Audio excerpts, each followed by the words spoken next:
So he just said that Lingyang is an unsalvageable mess, dude. Dude, this really makes me sad. Hello world and welcome back to my channel. My name is Mr.DissPlay and today I will react to a video called Lingyang is an overhated DBS. And in case you don't know, Lingyang is actually my first 5 stars character. I got him on the beginners banner and I got him on literally my 50th wish. Yup, I got him on the very last wish. And given that he was my only 5 stars at the time, I had to invest in him. Even though I heard from many other players who did play the game early said that Lingyang is not that good. So let's watch this video together and react to it. Lingyang isn't good. This is a sentiment that you will hear tossed around almost everywhere.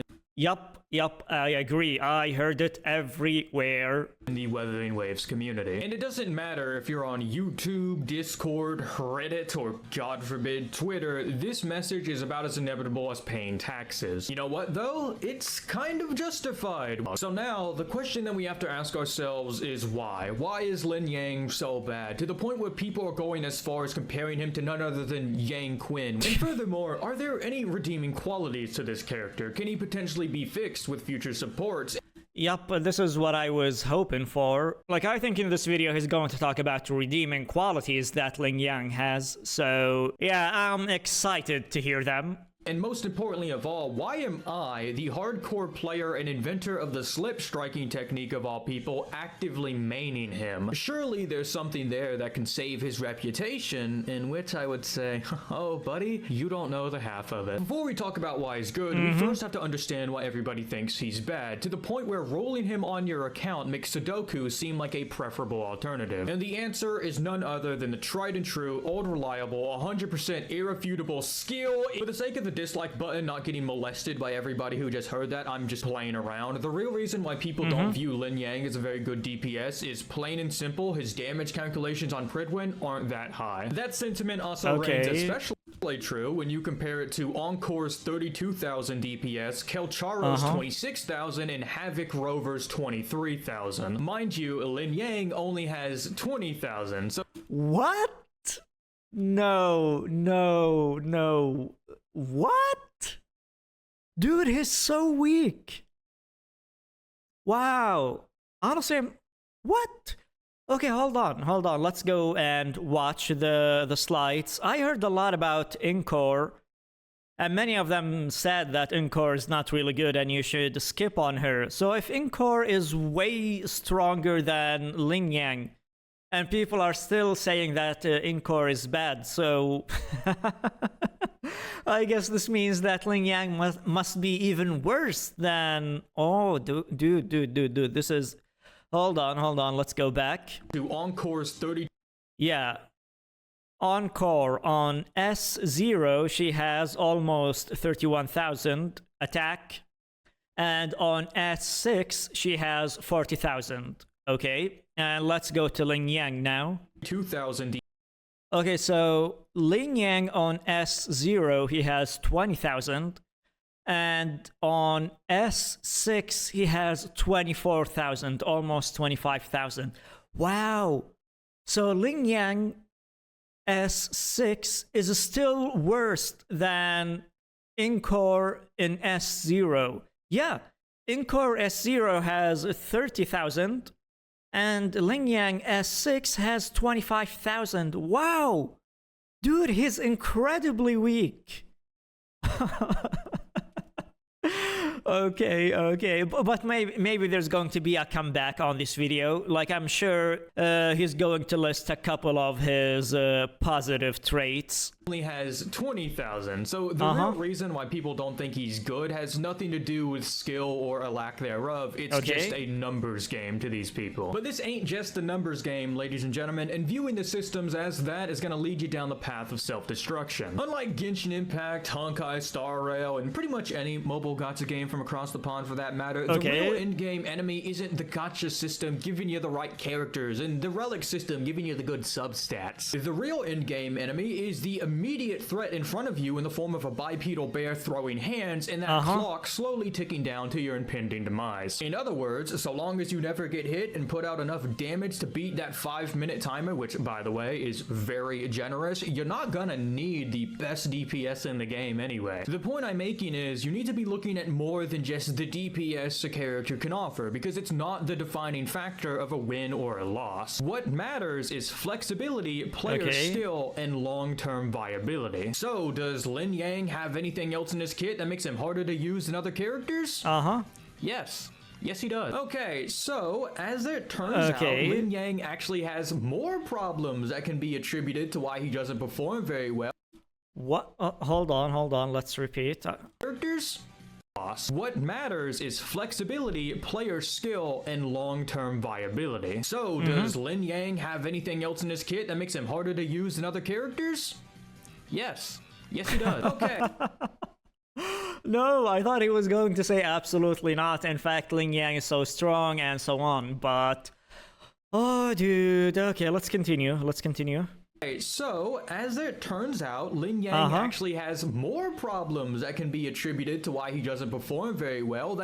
Oh man, he has more problems. Okay. Isn't tied to his immediate damage. Who knew? Many of these problems, if not all of them, stem from his height, which honestly, same. Being a 4'7" king is... What? He's 4'7"? Dude, he's so short. Is he a teenager? Cool and all, until you realize that's going to make combat a hell of a lot more complicated for you. Why is this a problem? What issue could it be creating? Which brings us back to Lingyang. By virtue of being incredibly short, he's going to have a lot harder time in combat. The main issue that this proposes is his inability to parry, or rather just how much harder it is for him to land one successfully. While the rapid fire attacks of his 4K circuit may help offset it a little bit, before you manage to pop that, his range is pathetically small. The parry system in Weathering Waves operates on a very simple jurisdiction. If the enemy attack is telegraphed with an orange circle and then the ally's hitbox collides with that attack's hurtbox, the attack will then be parried. But gun characters cannot parry. Pretty simple, right? Well, not really, because as many players have been figuring out in the last few days, some attacks are far easier to parry with than others. This can be attributed to many things. It could be attacks coming out far faster, having sweeping edges, or just being an AoE move. So in theory, lunging attacks, sword swings, and explosions are going to be far easier to parry with than, I don't know, a 4'7" dragon dancer who does nothing but punch for his main attack. Yeah. Oh dude. Honestly, I have to agree with him. Like, the range of his attack is so pathetic. Especially when he put that into perspective, when he compared the other characters. Like, they have an amazingly long range. Meanwhile, Lingyang's range is terrifyingly low. I can see how that would be an issue, and that's not even getting into the discussion of him being shorter, which by extension means he runs slower. Yay. So basically, what I'm saying is, Lingyang is an unsalvageable mess, which puts the... So he just said that Lingyang is an unsalvageable mess, dude. Dude, this really makes me sad. Oh, dude, I'm crying over here. Dude, I thought that this video was going to highlight why Lingyang is actually a good character. But so far, with all the evidence he's presenting, I'm really getting sad now. Relatability factor at an all-time high, but still raises one question. Why do I use him? Well, in an ironic twist of fate, in spite of his many flaws, they are all something that you can, for the most part, overcome. While yes, the dodge and parry timing on Lingyang are a lot less generous, it's still 100% possible for him to execute them. So if you're willing to go through the initially rocky learning curve, it's not going to matter all too much in the long run. But even still, that's the downside entirely alleviated alleviated, which admittedly doesn't fix his damage. But I'll tell you Why? what can fix his damage: potential supports we may or may not get in the future. Basic attack damage, forte circuit damage, aerial damage, damage deepen, and attack percent will all benefit him greatly in the future. This is Hold on, dude. I'm not going to keep investing in him just because in the future we might get a better or a newer character that just because in the future we might get a character that can support him, you know? because the burst damage, where almost everything he gets comes from, is all applicable inside of his forte circuit. And that burst has many uses. You can use it to get to areas that no other character in the game currently can reach. Located directly above the Hell Rider boss, there is this floating building, which can only be accessed via side quests. But by timing it right, using his liberation, and then popping the forte circuit, you will have the unique ability to get all the way over to that building and access it before the side quest lets you. Dude, are you... Okay. Granted, there's nothing at the top of this tower, but it's still something cool that you can do. But dude, are you kidding me? What am I going to do on the top of an empty tower? Oh, dude, this is so depressing, honestly. Like... Yeah, sure, it does sound cool that he can reach places that no one else can reach, but again, what is even the point? You're not even going to gain any benefits from doing that.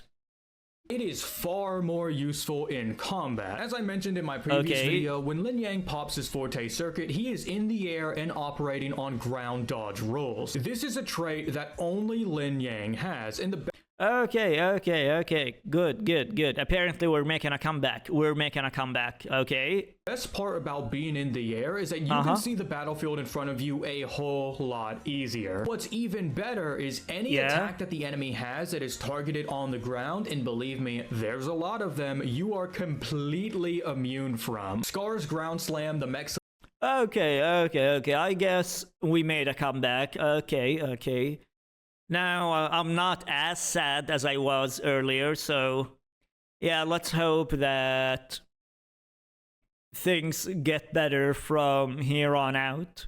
electric field and the Myriad's ice floor are just a few of many potential examples. Not having to worry about being hit by these attacks gives Lingyang a unique damage window that no other character can potentially be afforded, but it gets even better. I don't think I have to remind you guys of this boss. They are by far one of the most annoying in the game because they have a habit of flying up in the air and outright preventing you from doing damage. The only exception is Lingyang, who... Let's go! The only exception is Lingyang. Okay. So apparently Lingyang is indeed salvageable, maybe? Yeah, we're gonna see about that. can bring the fight straight to the Heron. Lingyang will teleport straight in front of them and start kicking them in the face. Lingyang also has super armor, so if you want to test your luck and just go ooga booga and hit the enemy with a bit of unce, you can technically just phase tank everything they throw at you, so long as it doesn't outright kill you. Now, admittedly, a lot of this wouldn't really be that great if his forte circuit was harder to use, but it's actually, in my experience, the easiest one to get off. The only thing you have to do to fill Lingyang's forte circuit meter is get 2.5 basic attack chains done, and that's it, you've got it. Oh, and speaking of, he also has an enhanced resignator skill, which after getting 3 basic attacks, you use this, and not only do you get some of his resignates meter back, but you also gain the unique ability to get a lunge attack, which makes the elongated parry windows a whole lot easier to nail down. Now, do all of these small changes and tiny nuances make Lingyang worth using over any other DPS? No. Why? Not even close. Not even close. Why? The Lion Boy. He is my main, so don't be mad at me, be mad at the developers. But Lingyang is awful, almost unusable. Why? Wow. He just said that he's awful and unusable. Why? Dude, is he really that bad? Oh man, dude, I'm about to cry again. Lingyang needs a substantial buff to be usable on a basic level. Let's start with the numbers, shall we? Lingyang is the second worst 5-star damage dealer in the game. Wow, he is the second worst DBS in the game. Oh man. Okay. I guess there is no comeback. Lingyang is just hopeless. Anyways, let's continue. beating out Spectro Rover. But even then, he only cranks out 1,300 more damage per second than Spectro Rover does for infinitely more work. That's only comparing S-Zero, by the way, because if you actually do the main story, Spectro Rover gets 2 of his Eidolons for free, which means he does more damage than Lingyang by about 1,000. And Havoc Rover just does more damage by default. Havoc Rover, 2,300, Calcharo, 2,600, Jingyan, 2,700, Encore, 3,000. Literally all of them are doing more damage than Lingyang's base 20k. Oh, dude. And by the way, don't even think about pulling Eidolons to fix it, because a Lingyang at S6 is still doing less damage than Calcharo at S0. Dude. What should I do now? Oh, and silly me, I forgot to mention that literally everything that I just said about Lingyang's damage is only made all the worse once you realize you have to do infinitely more work for Lingyang to output his maximum potential. The entire time you're using Lingyang, you need to be juggling charging his resonance meter, actively getting off enough skills, and making sure that you don't get slapped out of the air to do the most damage. Ideally, you're going to be switching your air and ground game once every 5 to 10 seconds. So you would think, based off all of the basic principles of game design, he would be doing more damage this way. But no, he doesn't. Even if you run 500 miles through Sega's very own Green Hill Zone, it's not going to matter because everybody else is putting out infinitely more damage with less work. And you can just start a YouTube channel and experience the same thing. It is comical how bad Lingyang is on almost every level. And the reason why I use him in spite of that isn't because I think he's good or he has some secret potential. No, because all of the upsides that I mentioned before are damn near inconsequential, if ever even applicable. The real reason I use Lingyang is because I like him, and I like playing video games on hard mode. This has been XGO Solo. Like, comment, and subscribe if you enjoyed the video. Go follow me over on Twitch for my Weathering Waves live streams. Definitely do that. And until next time, this is Solo signing off. Later, nerds. Okay. Go to this guy and give him and show him some love. Dude, this made me so depressed, and I think that there is no coming back for Lingyang, especially that this is a gacha game, and gacha games, like, I would say almost they never go back and fix characters, especially that every 6 weeks you get at least 1 new character, and sometimes even more than 1, sometimes even 3 characters. So yeah, I guess that Lingyang is hopeless for now, unless if the developers want to go back and fix his kit, and I highly doubt that they'll do that. So well, that made me so depressed. So okay, I guess this means that I'm gonna have to replace Lingyang with someone else, since Lingyang is incredibly weak. And I'll see, maybe in the future I might be able to find some niche environments where Lingyang can excel at. But I'm not going to get my hopes high, so yeah. Anyways, thank you for watching this far, and don't forget to hit the like button and subscribe. See you in the next one.